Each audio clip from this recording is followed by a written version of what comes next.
mentioned as multicast routing. So since yesterday the topic was touched by Professor Rashmi. So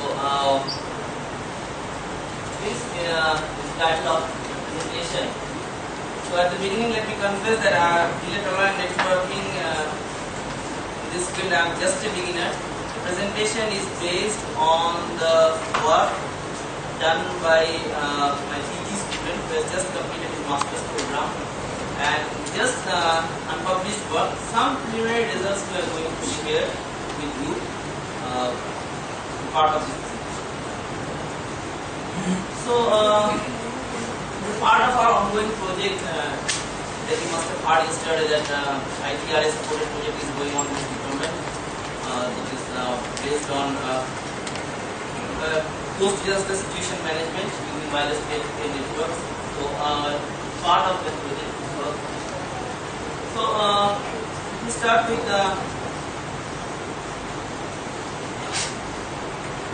post-disaster relief operation. So, first in this slide is like try to list some of the natural disasters, and instead of elaborating on each of them, it's better if you go through some of these heartbreaking pictures, because a picture says 1,000 words. So, as you can see through this, that in this kind of scenario, it is almost meaningless to expect availability of our conventional communication system, be it your internet or be it your cellular infrastructure. So these popular communication systems, they collapse in this kind of disasters. As a result, the immediate task that starts after disaster is rescue operation, and after that distribution of relief materials. So in absence of this conventional communication system, these two operations are hugely affected. So uncoordinated rescue operation and inefficient distribution of relief materials because of collapse of existing established communication system. So our task, so what could we do about it? In absence of this established communication system, the first and foremost task is to establish a fast deployable and reliable communication network between the rescue and relief workers and the central control station. And so a wireless network is the option. So what are the existing wireless networks available to us we are discussing. After that, why we are talking about or why we are focusing on delay-tolerant networking as a solution to cater this requirement. Then we'll go straight to the routing issues in delay-tolerant networking, and then existing routing schemes in delay-tolerant networking, problem formulation for our particular case, our suggestion and verification based on standard network simulation. Finally, some other applications of delay-tolerant. So, what is a delay-tolerant network? So, yesterday ma'am must have given some introductory words on delay-tolerant network, but this is the first thing that comes to my mind. So, I have I tried to find the answer from my existing knowledge of atom. I studied this area of atom network a little bit for a couple of years. So, but I found in internet that this idea of delay-tolerant networking actually is originated in the practical deployment of wireless atoms. Challenges faced while wireless atom networks were tried to deploy in practice. So the challenge, immediate challenge that prominent challenge that was faced was that in literature, in wireless atom network literature, the assumption that there exists an end-to-end path from source to destination, this basic assumption is not satisfied in many of practical requirements of mobile phone. due to uncontrolled mobility of the nodes in the network. So, just to elaborate, see, in the first picture there are three pictures you can see, 1, 2 and 3. So, same set of nodes, source and destination given by S and D, and these are intermediate nodes, say 1, 2, 3 and 4, and please note at these 3 time instants. So no direct connectivity from source to destination as you normally assume in wireless network. To draw the network topology, you draw a graph, connectivity graph, based on uniqueness graph, coverage, based on the coverage of each node. So this kind of connectivity, end-to-end connectivity from source to destination is absent in the first one. And this is the time instant at 8 am, this is the connectivity graph. At 10 am it has changed. So in case of say source and destination, they are not within each other's communication range. So the possible alternative is source is for delivering a message to which is just for which the destination is D. Source is forwarding this message to node 2. Node 2 makes physical movement. Comes in contact of node 3 at say this time. Node 3 again at this time is not in the contact of D at some other times at 11 am. It comes in the contact of 3 and then finds it has a message for which D is the destination, so it delivers the message. So this is the popularly known as intermittently connected network. And since this kind of networks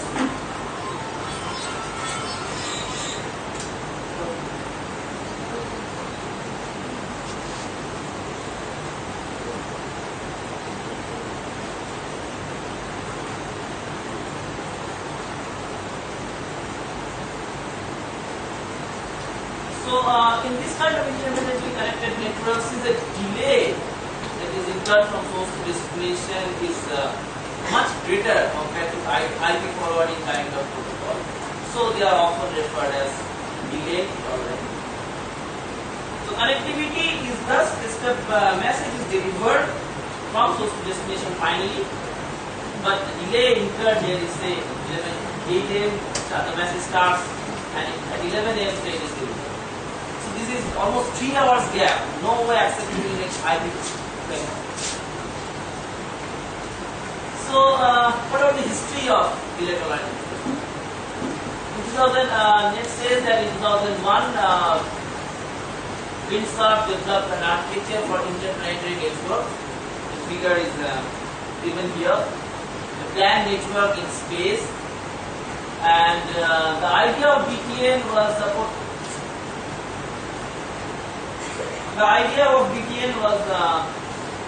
conceived by Kelvin Paul at Intel Research Berkeley, following the challenges faced when interplanetary network was concerned. So, before entering into bilateral line network, let us summarize some of the key factors. So, wireless connectivity is almost everywhere today. We need to support mobility. The last thing is storage is cheap nowadays and is fast. So, internet today, conventional communication looks like this almost today. Tomorrow, this part will also be added to existing communication infrastructure. Gives rise to opportunistic networks. So, even when end-to-end connectivity is not there, it looks for an opportunity to forward this message, and for that, delay is a point which has to come.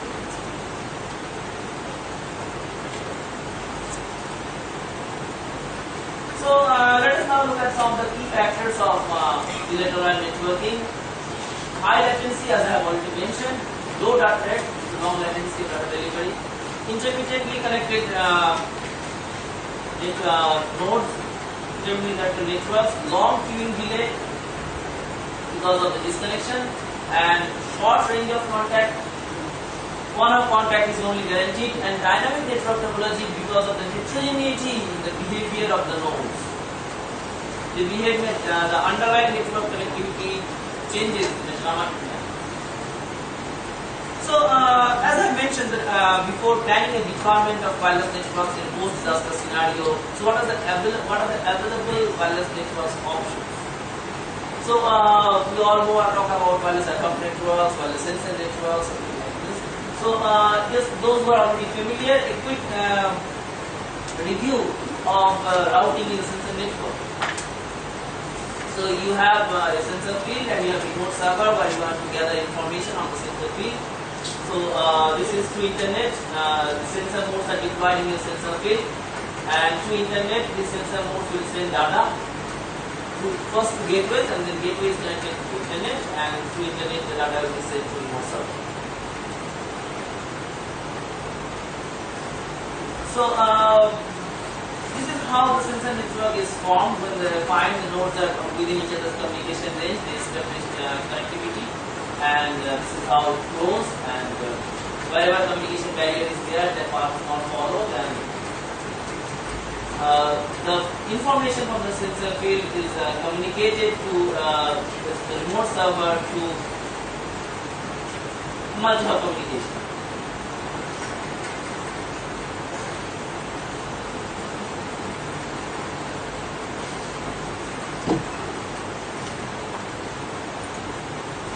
So,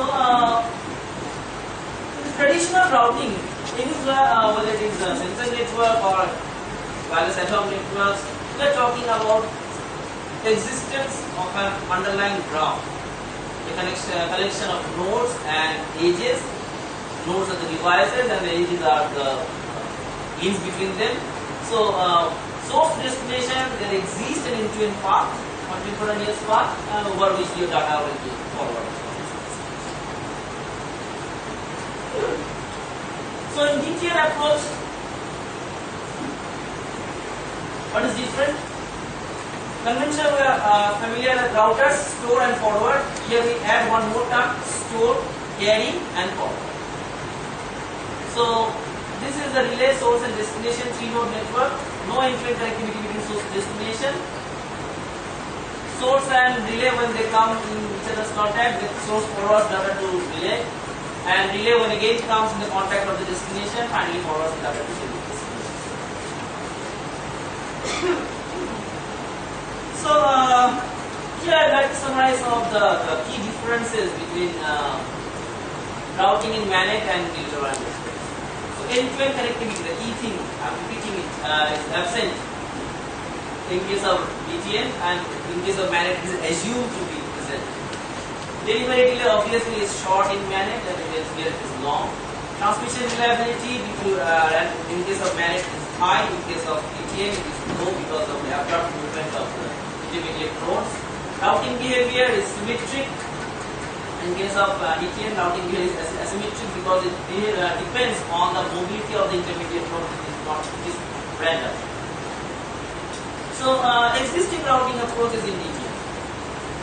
First one, based on conventional flooding idea. We are those who studied computer networks basics, they must have studied this flooding based approach. So, any node comes in the contact of other node, they exchange the set of undelivered nodes, and they exchange those nodes between them, and thus the message gets flooded all over the network. Obviously, it is an advantage that most speed is found that optimal routes can be discovered through this flooding approach. But the problem is huge consumption of resources. Bandwidth, time, energy, whatever. So then comes the idea of restrictive flooding.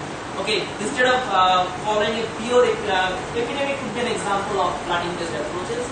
Next comes restrictive flooding, where instead of following just epidemic-based approaches, it's strict. Instead of blindly copying the message to any other node which comes in the contact, let us restrict the number of message forward. One example could be spray and wait kind of protocol, where initially the source node makes a copy of several copies of the message it would just deliver. It ingests those copies to the nodes it comes into contact, and then waits for a predefined time. till at least one of these nodes comes in the contact of the secret. So thus it tries to reduce the number of messages. Third one is embedding additional information to existing messages. One of the examples in this area would be network coding.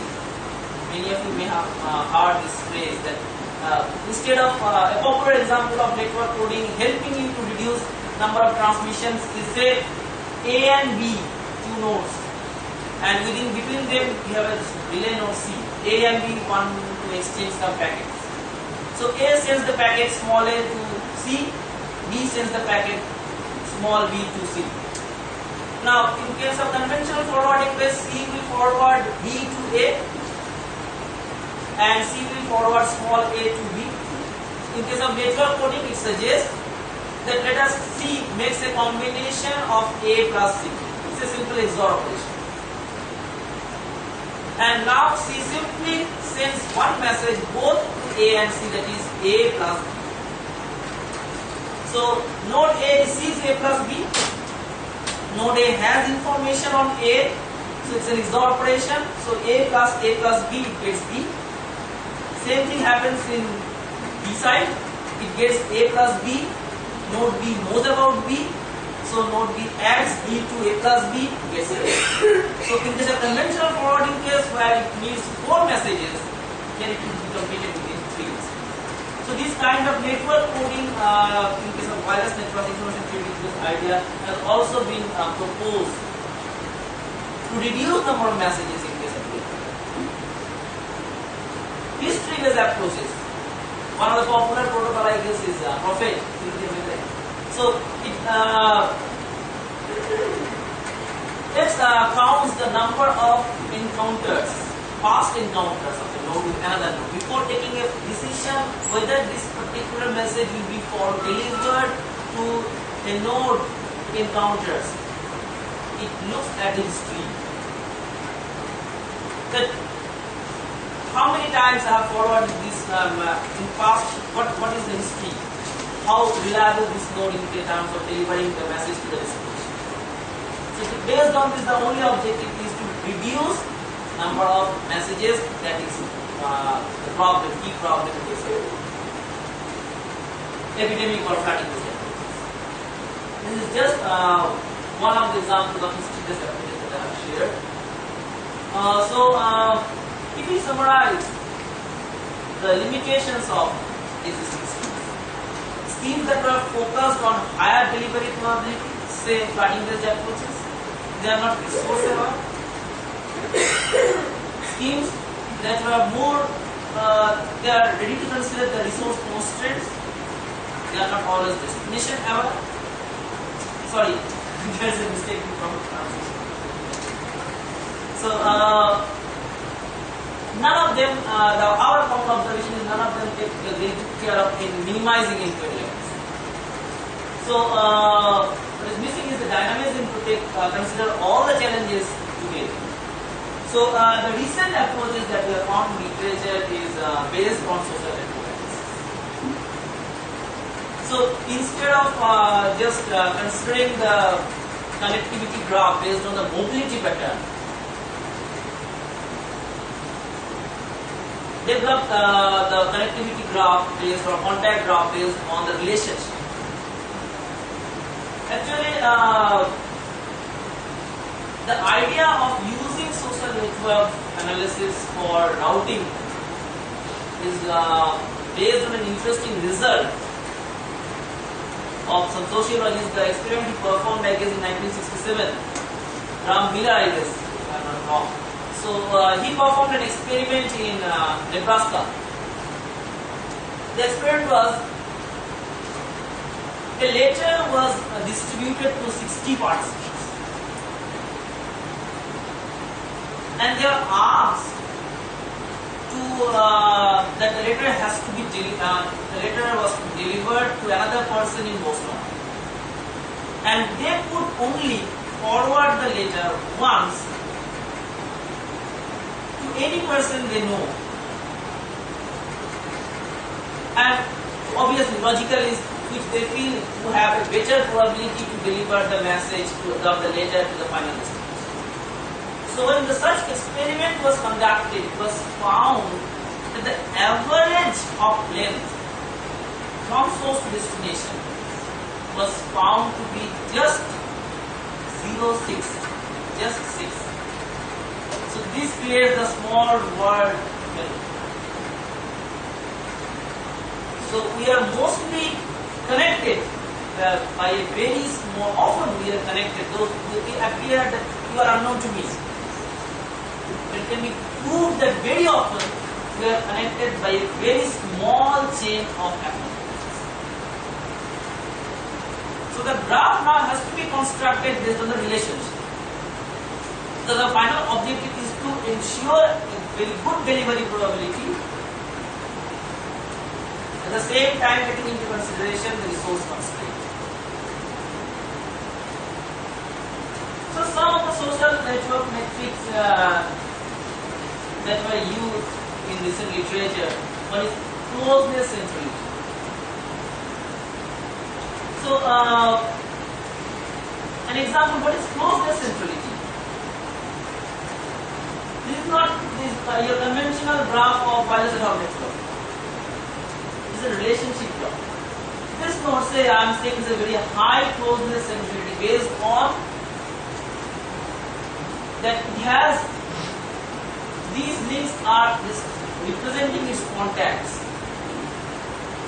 So it is almost at the center of the cluster or the community, and it has a very high level of contact. So if you somehow, if your message is reached to this high centrality node, the probability that the message will be delivered to your final destination is quite high.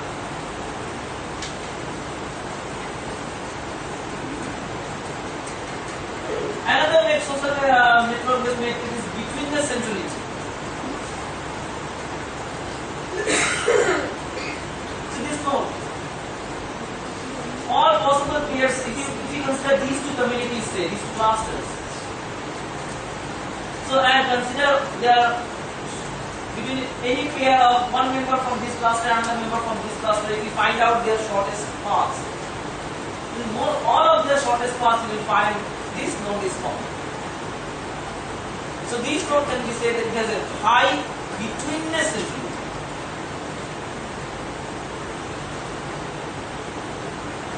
So if this kind of nodes are when you have to deliver a message to another cluster, from this community you want to deliver the message to another community. So it's better, instead of forwarding this message to arbitrary and arbitrary direction, it is better if you can forward this message to a node with high betweenness. So these are some of the examples of the centrality matrix proposed in the social science literature, and they are used in routing techniques for delayed arrival.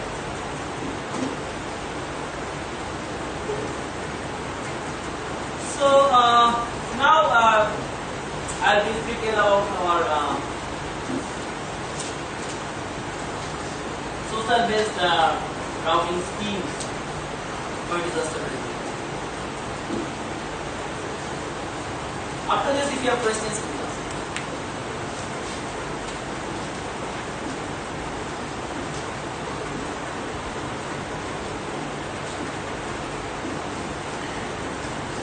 So,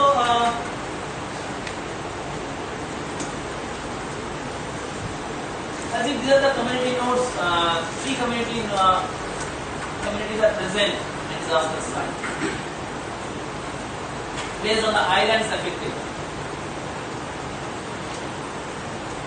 and these are the smartphones carried by the volunteers working in those islands.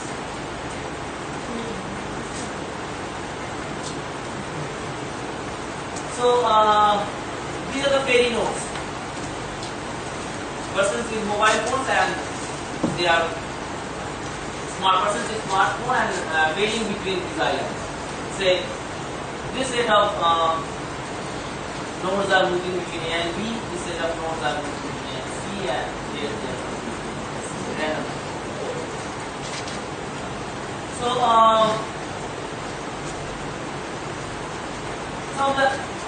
each node has a community address and has a node ID. And apart from that, it has a own field. But what is mean by own? That only the nodes which are part of a community, in their own field they have the community ID.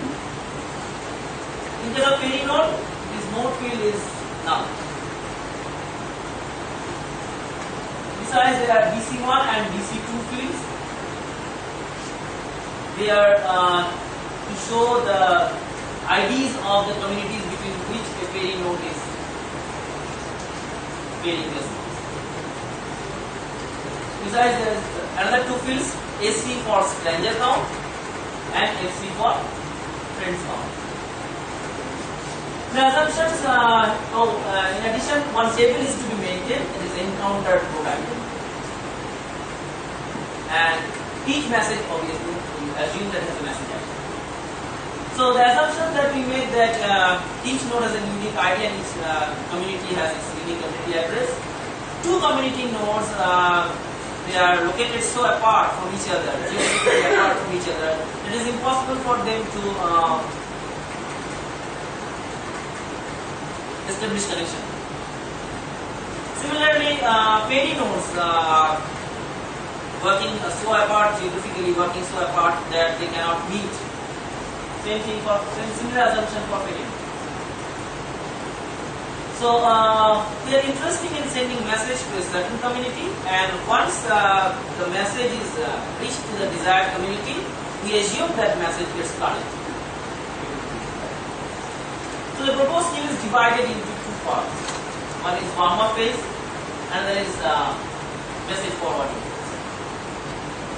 In the warm-up phase, there are three possible encounters. Encounter between two community nodes, encounter between two pairing nodes, encounter between a community node and a pairing. Let's see what happens when two community nodes meet. Friends count increases. Obviously, encountered node ID table is updated. When a community node and a pairing node meets,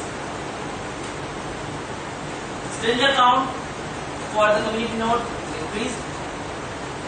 Encountered node ID table is updated.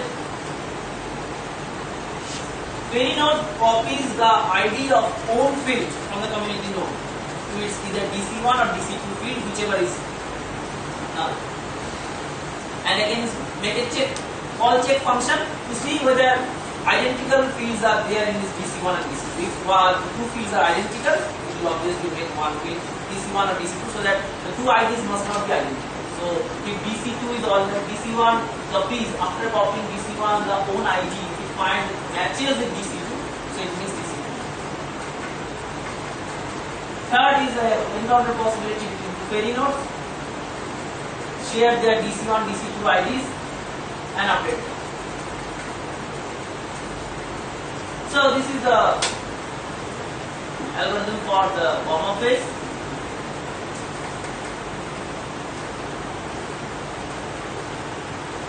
So pairing nodes between A and B, thus after completion of warm-up phase, they are likely in their DC1 and DC2 field, they are likely to have the address of the communities between which they are. In case of message transfer, we take the help of social network. So we define ageness matrix, which is proportional to the reciprocal of friends count. A is a constant and is a reciprocal of the friends count of a particular node. And we define final metric is ESC, ageness plus stranger count. Each node has this information. See what happens when two community nodes meet.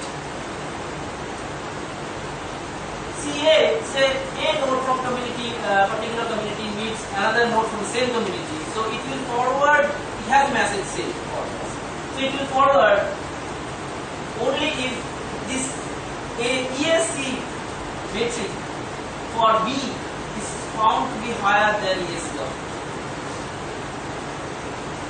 When a community node meets encounters a fairy node, it will see whether the fairy node has in its destination community the addresses of DC1 in its DC1 and DC2 field, where it finds the address of its destination community. Only finds that this fairy node has in its DC1 or DC2 field the address of the destination community, forward the message. Between two fairy nodes, whenever they come in contact with each other, they forward it. And finally, when fairy node reaches the destination community, it simply delivers the message in the community, and any community node after receiving the message comes. So this is how the thing takes place. Message transfer takes place in case of this phase. Say this message is generated, it has to be delivered to another community, say B. Message ID is M. So it will be delivered from say source is M node. So there are two possibilities. This node as well as this node and this node, they all have very low friends count. So this message will be forwarded in this direction and this direction, because they have low values of ESC matrix.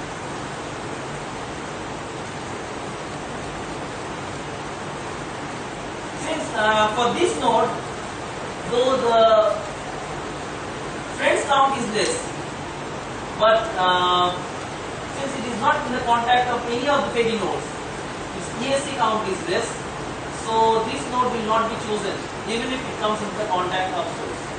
So since only these two options are there, because these two nodes are in the periphery of fairy nodes.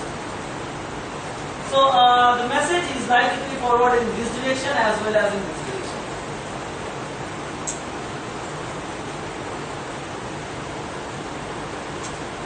So now, even the message is forwarded in this direction, say M gets the message, before forwarding it to its fairy node, M checks whether these fairy nodes in their DC1, DC2 field, they have the address of the destination community. Since this, after one of phase, these fairy nodes in their DC1, DC2 field, they are likely to have community address of A and C. So this node, though has received the message from source, it will not forward it. So finally, this node which has received the message from this side, since the fairy node it encounters with their DC1 and DC2 field, we will find that C destination node address is there, B. So it is likely to forward this message to the field. The thing that I have said, this node does not have a community address B in either DC1 or DC2 field, so this is not used. So the final solution could be something like this, that this set of fairy nodes are chosen to forward the message up to this. Once the message reaches here, the message is coming.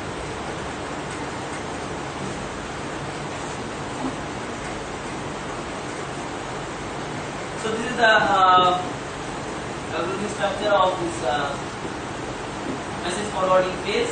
In the evaluation, this one simulator is used. So I have very limited knowledge in this field of one simulator. Whatever question you have related to one simulator, ATH group is present here. They will be, I guess, happy to answer your questions, and they helped us a lot in learning one simulator. So this is the particular map we considered in Gujarat state, where in 2001 you all aware that a devastating earthquake took place in this place. So movement model, modified cluster movement model has been assumed. Again, these are simulation setup related things. I'm not the right person to explain to you. The map that we have considered is something like this. And a triangle has been found, assumed to be formed by placing the community nodes here and here and here, and placing fairy nodes along this line. So the evaluation performance metric that we consider delivery probability is the ratio of the total number of message successfully delivered to the intended recipients to the during the period of simulation and to the number of messages that are created. Resource wastage, total number is again a ratio, total number of message delayed minus total number of message delivered divided by total number of message delivered, to show that actually this metric gives us a measure of the number of messages that were flooded, that are not actually delivered but flooded in the network, to give us an idea about the resource wastage caused by our approach. Third is average latency, defined as the average time taken by the successfully delivered message to reach their intended destination for the time of their use. So evaluation is divided into two parts. First, we consider these three metrics, keeping the number of queries fixed, varying their buffer size. In the other case, again these three metrics were evaluated, considering buffer size of each query node fixed, but by varying the number of queries.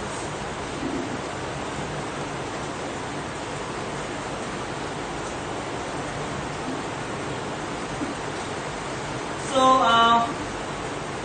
comparison with existing schemes, the first graph is on the delivery probability versus query node buffer size in each of the query nodes.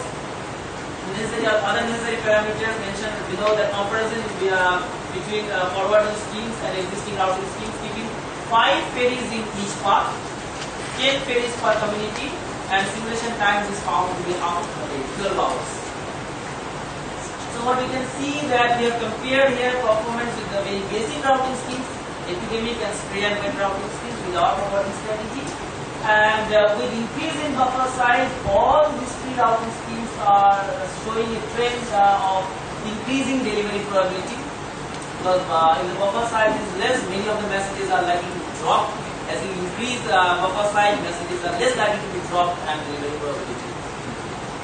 So again, simulation results say that routing schemes, most routing schemes performance is impressive.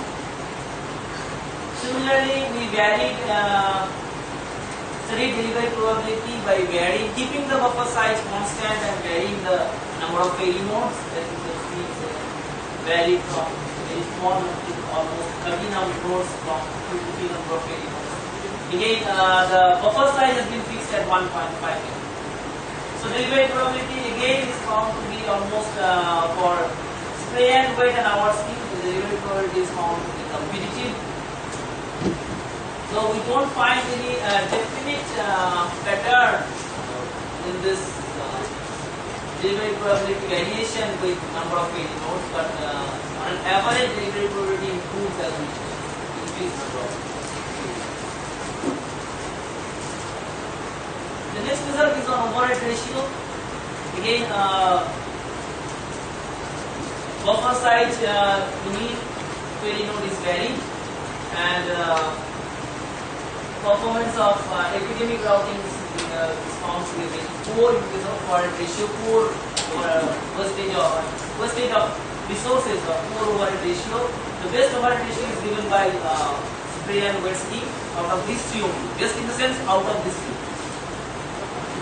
And our scheme, when initially the gap is too high, though its performance is better than epidemic routing scheme, but as query node buffer size is increasing beyond 50 kb, so we find that its performance in terms of overhead ratio is quite satisfactory with respect to it.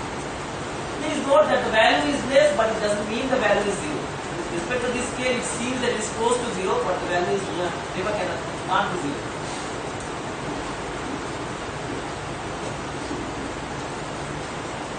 Similarly, the similar variation is studied by varying the number of query nodes. Overhead ratio is again found to be poor in case of flooding the epidemic scheme, again the best in case of spray and wet, and ours will be found closer to spray and wet.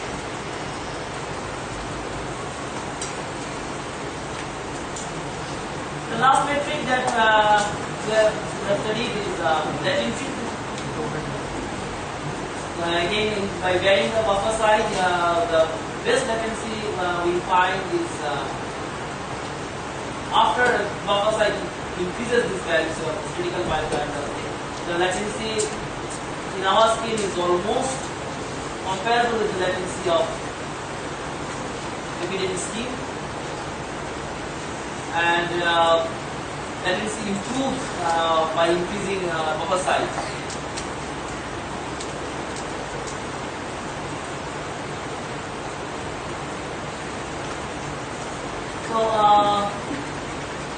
So, based on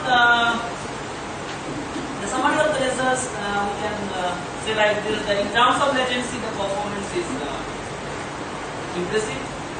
In terms of wastage ratio, overhead ratio, its performance is closer to the spray and wet. There are other neither spray and wet nor epidemic is a social-based approach. So our next task remains is we need to compare this forwarding scheme with other existing social-based forwarding techniques. And a very special case has been considered here, just a triangle. If the disaster management site can be modeled in the form of a triangle, but in case practical disaster management site consists of larger number of communities, and so the pattern will not be as simple as depicted here. So in case of large network case, how our proposed scheme performs, that is yet to be seen. And also comparison with respect to existing social-based forwarding schemes are not done yet. So this is all about the results that we have right now in our hands. So these are motivating results, so that we can suggest that yes, you can see analytical results are not yet with us. So see what kind of analytical results we can develop to compete with other existing social forwarding based schemes. Social forwarding based schemes are the latest approaches in this routing network. So some of the other potential applications where network architectures can be studied have been listed here: wildlife tracking system, telemedicine for rural areas, developing regions, rural areas where cellular connectivity is not always present, DTN, social network services we can think of, and communication in presence of operation to office. So this is all about my presentation. If you have questions.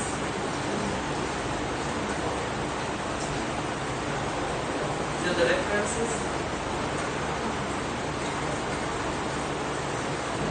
Thanks for your patience. Sir? Yes. So what is the existing social forwarding schemes? I don't have an exhaustive list with me right now, but some of the schemes I have listed in the references you can go through. And what is the content? Some of the metrics I have listed in the table. That metric I can share with you. These are the metrics that are used in social forwarding schemes proposed recently. So what is the content of the own field in the algorithm? Own field. Yeah, own field. What is content?